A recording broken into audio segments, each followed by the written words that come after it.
गेल्या काही दिवसात हवामानात मोठे बदल जाणवत असून गारपिटीसह अवकाळीचं संकट भोगावत आहे। राज्यात अवकाळी पावसानं धुमाकूळ घातला असून काढणीला आलेल्या रब्बी पिकांना चांगलाच फटका बसतोय। त्यातच महाराष्ट्रातील अनेक जिल्ह्यात गारपीट होण्याचा अंदाज असल्यानं शेतकरी चिंतेत आहे। राज्यात येत्या 24 तासात वाऱ्याचा वेग ताशी 40 ते 45 किलोमीटर इतका असेल।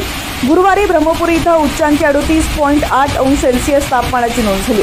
मालेगाव, चंद्रपूर, धुळे, जेऊर, सोलापूर इथं 38 अंशापेक्षा अधिक तापमानाची नोंद झाली आहे। पिंपरी चिंचवड शहरात अवकाळी पावसानं जोरदार हजेरी लावली आहे। पुढील 24 तासातील हवामान आणि तापमान स्थितीबाबत जाणून घेऊयात।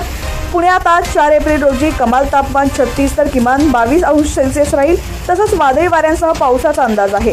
सोलापूर जिल्ह्यात कमाल तापमान 38 अंश तर किमान 25 अंश सेल्सिअस इतकं राहील। दिवसभराच्या वाढत्या तापमानासह ढगाळ वातावरण आणि विजांच्या कडकडाटात आज पावसाची शक्यता आहे। सातारा जिल्ह्यातील कराडसह बहुतांश परिसरात वीज वाऱ्यासह गारांच्या पावसानं झोडपलाय।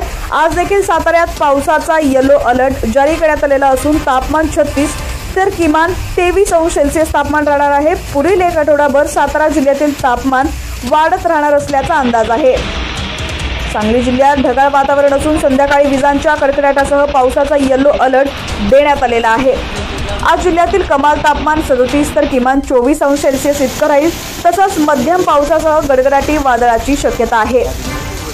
कोल्हापूर जिल्ह्यातील कमाल तापमान 35 अंश तर किमान 25 अंश सेल्सिअस इतकं राहील। विजांच्या कडकडाटासह मध्यम पावसाचा अंदाज आहे। तसंच शुक्रवारपर्यंत येलो अलर्ट देण्यात आलाय। दरम्यान आता राज्यातील तुमचा जिल्हा कोणता आहे आणि तुमच्या जिल्ह्यात हवामानाची स्थिती कशी आहे कमेंट सेक्शन मध्ये नक्की कळवा।